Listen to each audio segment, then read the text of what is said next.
Today, I'm going to attempt to be the first person to walk around the entire Bantayan Island na nakapaalam. Bantayan Island is a small peaceful island in Cebu known for its beautiful beaches. Magbabakasyon lang talaga kami ng family ko dito pero naisip ko para may twist, what if ikutin ko yung buong isla na nakapaalang? Base sa research ko, mga 50 to 60 kilometers. Yung isang isang buong isla na. Oo. Tapos nakapaalang. Ay, mahirap yun. Ang init ng doon. Why am I doing this? Panguna, this will serve as my training for the Barefoot Marathon. Pangalawa, this is my first time going to this island and gusto kong ma-explore ang ganda ng lugar nito. At panghuli, of course, gusto kong makagawa ng content na tatatak para sa akin at para sa inyo. Ito yung mga content na maikukwento ko sa mga anak ko pagtanda ko. This is history. Alright guys, good morning. Today is the day. Time check. It's 4:45 in the morning and mag-stretching na ako ngayon. Meron rin pala akong banana dito for breakfast para may laman yung tiyan ko. Maalis na ako. May sasabihin ka ba sa akin? Mag-ingat ka.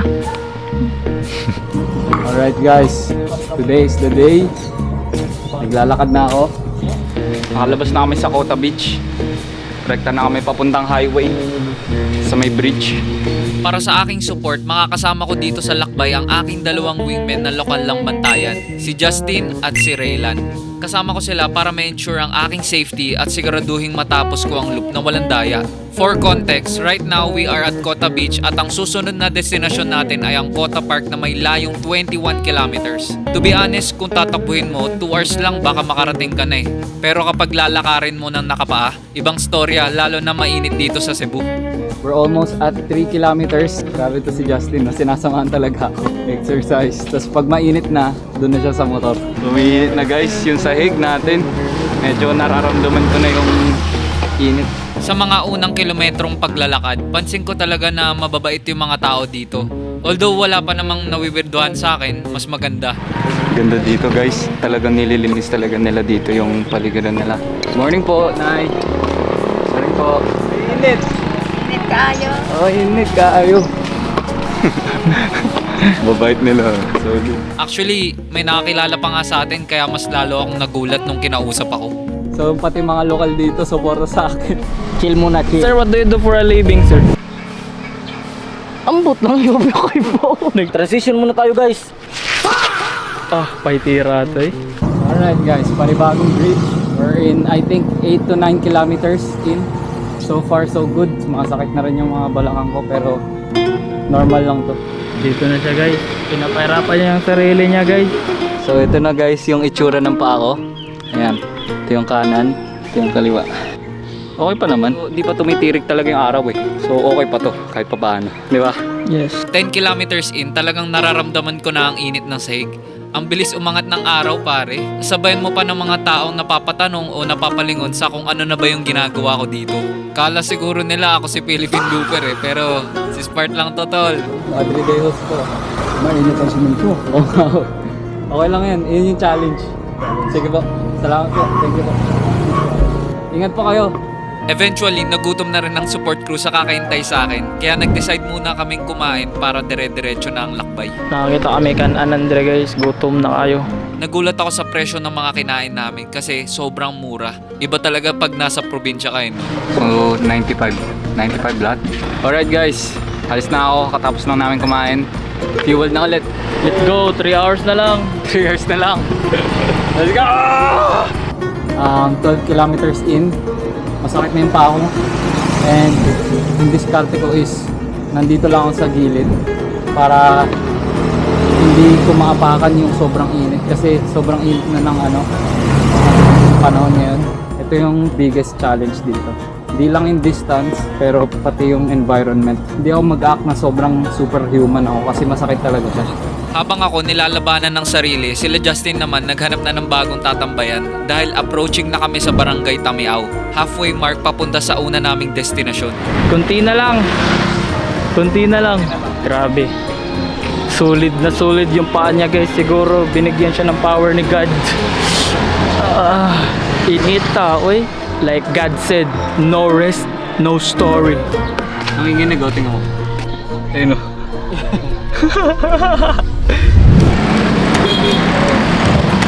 Kaya pa, kaya pa. Kaya pa. Go, G! Mainit. Mainit pa. At this stage ng aking lakbay, patanghaling tapat na at ito ang isa sa critical factor ng barefoot loop na to given na may nararamdaman ng panginginig sa paa. Buti na lang meron akong nakitang magandang silong at tinake ko na yung opportunity para makapagpahinga. What happened? Nag-stop over muna ako. Guys, umupo muna ako dito kasi napapansin ko rin na bumabagal ako eh. Lalong lumalakas yung tirik ng araw. Mas nabibilad yung sahig. Kayo pre, ano tingin nyo sa init?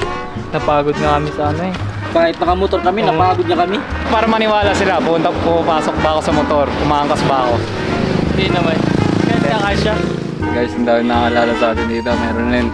Layo na nito ah. Sayas na, di ba? Sayas na to, di ba? Tagal Luzon ako eh.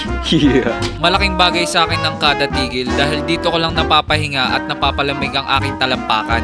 The strategy is survive the loop, kaya essential ang bawat pahinga. Marami ng kubal. Marami na. Kaya naman, Tessa, tingin mo. Kaya. Tamang pahinga lang, no? Marami naman naniniwala, guys eh. Moving forward, dito na talaga ako mas naging mautak dahil tagos na ang init sa mga paa ko. Masasabi ko na talagang tanghaling tapat na sa bantayan. Tingnan nyo guys, oh. Dito lang ako sa gilid. Kasi sobrang init dito sa kalsada. Kung kailangan sa damuhan ako. Hindi, pasutong pa ako. Kunti na lang, Madrideos na guys. Let's go! Dito na testing how to be great. During this time ng aking lakbay, nagulat ako kasi biglang may mga nag-aalok na sa akin bigla ng habal. Di ko alam kung normal ba to dito para sa mga turista o naaawa lang talaga sila sa akin. Pero ang alam ko is curious sila. Tapos nagtataka siya kung ba't ako naglalakad. Lakad lang ako ikutin ko kasi yung yung bombantayan na nakabuo. Oh. Kaya ko kaya? Kaya? Kaya mo, puro magpahinga ka. Papahinga. Oh. Sige kuya, salamat. Salamat kuya. Thank you. Ingat ka. Saan ka? May mga subscribers rin na nakakilala sa atin dito na talagang nagpalakas talaga ng loob ko kahit mahirap. Good luck. Mag-ingat rin ako. Opo. Punta ata sila sa patay guys. Hindi rin talaga maiiwasan na may mapatingin pero hinahayaan ko na lang. Wala namang masama eh. Let's go! Straight lang. Ang sakit. Dito ka, kabila. Di rin nagtagal, nakalagpas na kami sa dalawang barangay. Ang barangay San Agustin at barangay Kaungkod. Di ko sure kung Kongkod or Kaungkod. Alright guys, nasa panibagong barangay na tayo. Barangay Kongkod. Okay, so late. Oh, time to create. Kaon! Gilid-gilid na siya dumaan guys. Ning ning ning ning ning ning. Nananabik sa unang araw ng Malapit na. Kunti na lang. Hello, si Sport. Pwede pa picture. Spartan! Ambi mo chanilas. May ice for sale. Ha? Ano? Yellow. Guys, time check 12:21. Meron na tayong 15 km. Malapit na tayo guys, malapit na tayo. I can feel it. Sarap. Nagkalasa. Dito. Nag-overheat na yan. Sarap. Uy, legit ah. Refreshing siya. Grabe kainit dito guys. Iwan ko. Dubai ba to or Bantayan? Wow! Power. Sakit na. Okay guys. To be continued. Habang naglalakad, meron na namang isang habal na nag-alok sa akin ng libreng sakay. Si Kuya Leo, napakabait dahil binalikan niya talaga ako. Akala ko kasi kung sino eh. Thank you, hindi ako na po. Sa Madrideos pa po ako eh. Malayo-layo pa yun. Oo nga po, pero malapit na. Iikutin ko po kasi yung bantayan. Sino bang nag-utos sa'yo? Bakit? Wala po. O ganyan ba talaga ang kwan? Oo, parang ano po, parang pangarap ko. Para pong Isa sa pangarap. Oo. Kaya lalakarin ko po siya. Sige po, Wala salamat. po naman, wala naman ko ba tutulong sa'yo? Kung saan ako tumutulong sa'yo? Ikaw naman Support, yun. sinusuportahan niyo ko kuya. Salamat sa suporta. Maraming salamat. Thank you rin. Ingat po. Sige po. Solid. May paki sa akin. What the heck? Sana all may paki. Ang daming naaawa sa akin, pre.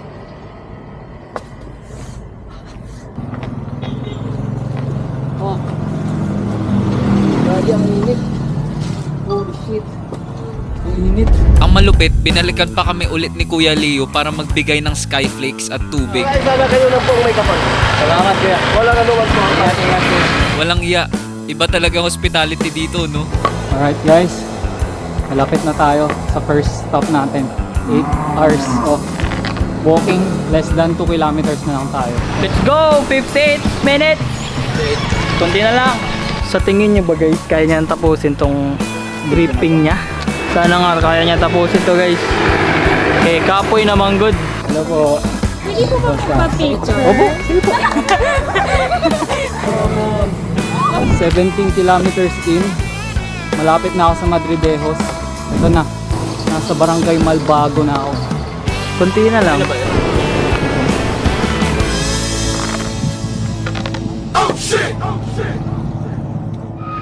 Alright guys, one last stretch na kami. Think ano na kami, 20 kilometer in. 20 kilometers. Kilometers in 8 hours, 50 minutes, 22 seconds. Ilan hours? Almost 9 hours na tayo, pre. Gusto nyo, saging? Hindi, tala.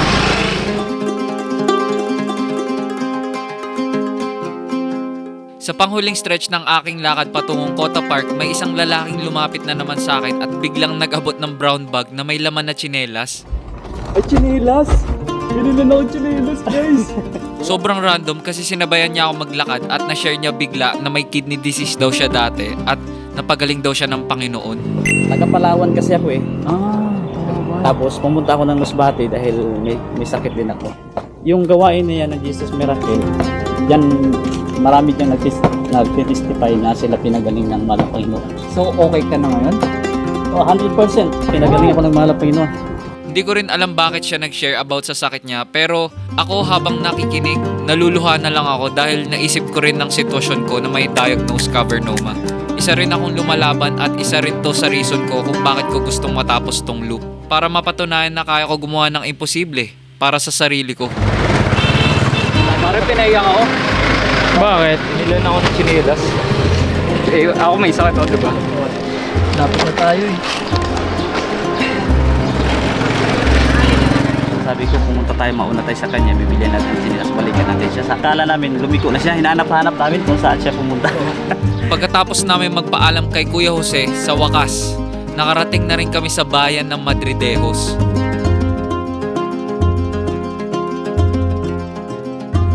Let's go, baby! Baby! We're here! Dito na tayo, guys! Let's go! Masaya lang talaga ako, pre, na nakarating tayo. Yun nga. Good job, man. History to. Good job, good job. Alright, guys. Nandito na kami sa Madridejos. Ito na yung first stop. Congratulations, pare. Palakpakan natin sarili natin. Congrats, pare. Thank you.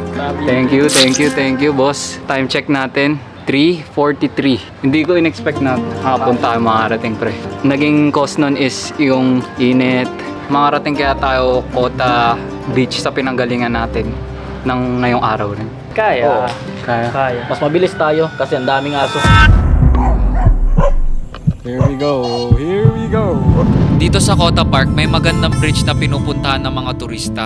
Magpapahinga lang talaga kami dito pero nung narinig ko na nakita nila Justin, sila Mama at Shobe, naisip ko na i-surprise sila na andito na rin kami. Si Mama. Ma! Kalahati pa lang. Oo, Madridejos pa lang. Sabi sa'yo eh. Magkikita tayo eh. Uy, wala ka bang sugat? Wala pa naman. Walang sugat, picture tayo. Tara. Alright guys, tapos na kami magpahinga. Nakapagpalit na rin ako ng damit. Nagpalit ba kayo? Oo, nagpalit kayo. Ready na ulit kami. Congratulations! Kung nanonood pa rin kayo, papunta na tayo sa second major destination, sa Bantayan Church na may layong 15.2 kilometers sa pinanggagalingan namin.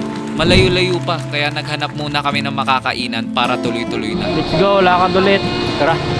Let's go, baby. Ngayong dumidilim na ang paligid, nagbago na talaga ang kondisyon. Hindi na init ang kalaban kung hindi ang mga makakasalubong ko sa daan. Sabi nga ni Raylan, di ba? May mga aso daw dito na nangahabol kaya kailangan magdoble ingat ako. Nilalapitan ako ng mga pusa.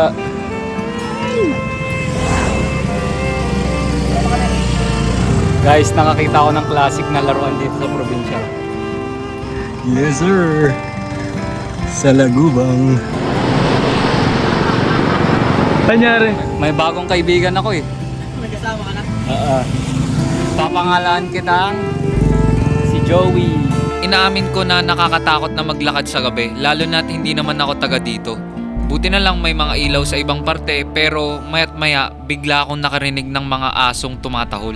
Dito na mas naging intense. Ang nagiging problema ko ngayon na gabi na, maraming aso. So, totoo nga na baka may humabol.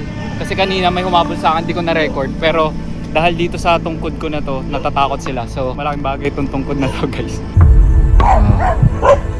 Here we go! Here we go! Ito kayo. At this point, di ko na kayang tumakbo, kaya ginamit ko na lahat ng kapangyarihan ko para lang matakot sila sa akin at iwanan na nila ako. Gusto ko lang naman maglakad. Eventually, nakalayo na rin ako sa kanila. Time check. Time check tayo. Alas 8:30 ng gabi. Pa-check. Ay, andungis. Ay. So far so good, pre. Kayo, kamusta kayo? Okay lang naman. Mukhang ka na tol. Nagkape na nga kami para hindi mantok. Oh, sige pre, malayo-layo pa to pero kaya siya. Sige, lakad pa ako para makarating tayo.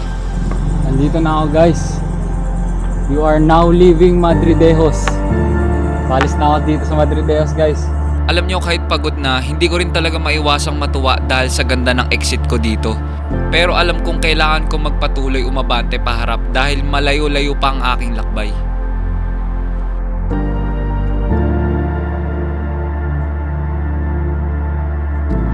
Let's go, Barangay Kabak. Vicente Ferrer Church. This is where the adventure really starts. Ito yung mga oras na sarili ko na lang talaga kausap ko sa daan. Wala nang tao at malalayo na rin ang mga stopover. Dumating na sa point na naglagay na ako ng pangremedyo sa paa ko dahil sumasakit na talaga. Yung oras ay 11. So, lapit na lang. Pabantayan na siya. So guys, dito na siya guys. Panis. Kinaya niya pa rin. Tali, alay. Kinaya niya talaga. Let's go! Malayo kami? Ano na ako? Kunti na lang tayo. Time check natin. It's 11:46 in the evening and I just reached my second stop guys. Amazing. Dito na tayo sa St. Parish Apostle Bantayan Church. Makaupo dito na. Wala namang may Alright guys. Dito na tayo. Thank you Lord for this opportunity. Pressure is a privilege talaga. Papasalamat lang talaga kay Lord. Dito na ako. Lupit natin. Shoot ko tong video na to last year 2025 and unfortunately noong September 30th 2025 nagkaroon ng 6.9 magnitude earthquake na tumama sa Cebu causing the church to fall down. Blessing sa akin to at na-shoot ko para maibahagi ko sa lahat ng manonood ang ganda nito bago pa ito masira. Hopefully ma-restore at mabalikan natin ulit. Alright guys, paalis na ako pero bago ako umalis dito gusto ko lang magdasal kasi kailangan ko ng gabay ni Lord and ginagabayan niya ako so far. Lord, thank you na nakarating kami at this point. Gabayan mo ako sa last stretch na to Lord please and give me energy, give me what I need to finish Lord. Thank you. We are now on the final stretch of this loop, which is Bantayan pabalik sa Santa Fe, Cota Beach. For context, kinuha ko ang dalawang destination ng 16 hours of walking at sa panghuling lakbay, meron pa akong lalakarin na mahigit 10 kilometers pa. Alright guys, so tapos na kami mag-break dito sa Bantayan. Sila mauna na sila kasi medyo inaantok na sila so magpapahinga muna sila. Ako, dedire-diretsuhin ko lang to. Alright, sige ingat kayo. Ingat. Pauna na kami Go! Para mag-power nap. Sana nga, power nap. Makalipas ng isang oras, natapos na ang power nap ng tropa at binalikan na ako para mag-check. 1:40 AM na. So grabe, still alive pa rin siya guys. Grabe sir! Ano? Grabe ka!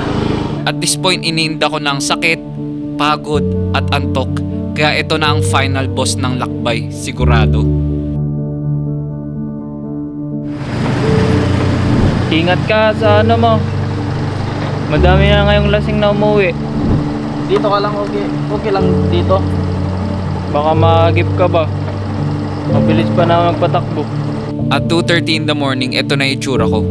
Pakiramdam ko bibigay na ako sa pagod at antok at kung ano-ano na rin nakikita ko sa daan. Kaya for my sake, naghanap na kami ng pwedeng matulugan sa gilid-gilid. Time check natin. Mag-aalas 3 na, 2:42. And more than half na tayo eh. Hindi ko lang kung nakikita niyo. Pero more than half na. Magpa-power nap muna ako dito. Kasi nakaramdam talaga ako na antok na ngayon. Matatapos rin natin to guys. Tulog lang ako saglit. Good morning guys. I just woke up. Sarap ng tulog. Solid. Literal. Pero masarap parang kama men. 6 kilometers. Yun na lang yung lalakarin ko. And makarating na tayo sa pinagsimulan natin. Tara. Let's go. Jiba? Ito ng airport oh. Alright guys, time check. Dito na tayo sa munisipyo ng Santa Fe, 4:30 in the morning. Ayan, last 2.5 kilometers. So, excited na ako. Uwi na tayo. Tapusin natin to. Let's finish strong boy. Tara. Sa panghuling 2 kilometro, unti-unti ko nang nare-realize na malapit na talaga ako sa sarili kong katotohanan. Tumutunog na yung kampana guys. Umaga na. Oh my god, malapit na. Dito na tayo. Kakaiba tong ginawa ko guys. Grabe. Hindi ko in-expect to. Crazy shit talaga. Sabay ng pag-angat ng araw at pagtunog ng kampana ng simbahan, pakiramdam ko winelcome ako ng blessing sa finish line. Palapit ng palapit, mas sumasakit lalo yung pa ako. Grabe. Aray, aray. Malapit na eh. We're here bro. Makata na tayo. Bibisitahin natin si mama, sabihin natin na safe tayo. And I'm alive. Ma. Kakarating ko lang. Sige, good night. Ano last words? Last words. Grabe. Walang ano lang yung tulog. 1 hour. Tapos ano na naman. Pero laban pa rin. Nakaya natin. Ikaw ano Bilib talaga ako sa'yo. Nagawa mo yung gusto mong yung goal mo. Kahit mainit o laban mo pa rin. Tinulungan niyo ako tol eh. Grabe Yung kayo. mga tao hindi makapaniwala guys. Pre, tandaan nyo, sinuportahan ako, suportahan nyo rin sa totoong buhay, sa internet, kahit saan. Okay? Pahinga na kami. This loop being a success para sa akin ay isang malaking bagay. Kasi buong journey na to, kalaban ko lang ang sarili ko. Hindi ko ginagawa to para magpasikat o magyabang. Para sa akin, mas nakilala ko ang sarili ko sa daan. Sa bawat hakbang. At ngayon tapos na, pakiramdam ko bumalik ako sa pinanggalingan, hindi pagod, pero may baon na ginto sa aking pag-uwi. Live life to the fullest.